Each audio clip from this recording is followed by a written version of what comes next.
Good afternoon. My name is Mohammed Ahmadi, and this is a discussion on the most common violation in between counselor and a client's relationship.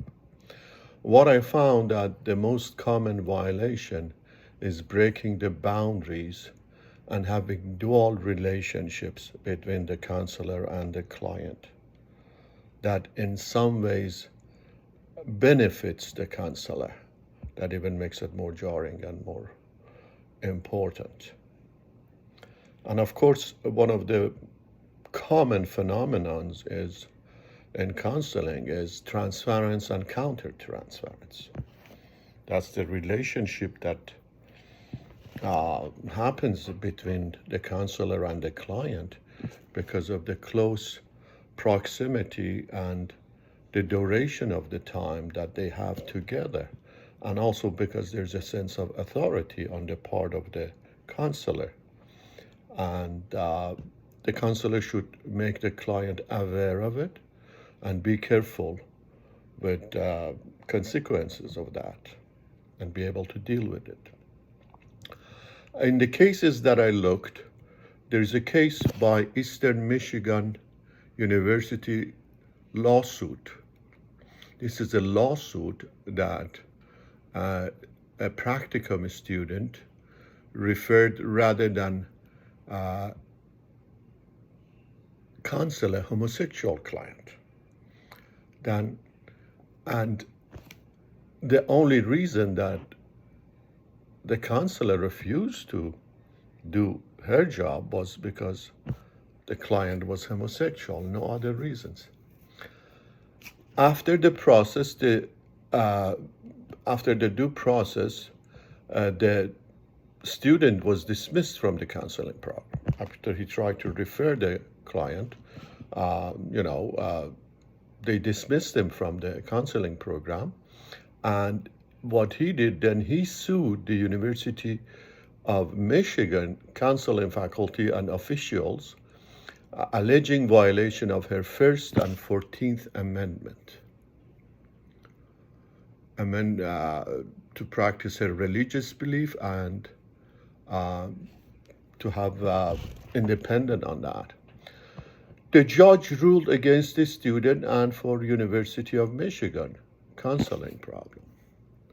And this was because ACA became involved and challenged the validity of the enforceability of non-discrimination clause of the discrimination ACA Code of Ethics. And ACA Code of Ethics non-discrimination counselors do not condone or engage in discrimination based on age, culture, disability, ethnicity, race, religion, and sexual orientation. You are not allowed to do that because in many ways you have to get to know your client. You have to know the cultural and their worldview and be able to work with them within those parameters. Also, there's a ACA Code of Ethics A11A that says abandonment is prohibited. That means counselors do not abandon or neglect their client. So the ACA Code of Ethics looks at this as a sort of abandoning the client because of your own personal issues, and that is not allowed. The question that comes to my mind is that can referral be made at any time a professional counselor wishes to do so? That means based on the counselor's whim, based on his own religious or cultural beliefs, can he be discriminatory and refer the clients because he or she doesn't want to work with that client or has some kind of a biases against it? The answer is no.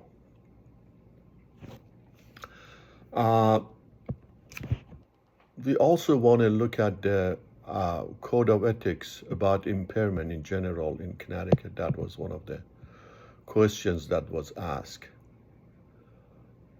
The code of ethics says that counselors monitor themselves for signs of impairment from their own physical, mental, or emotional problems and refrain from offering or providing professional services when impaired.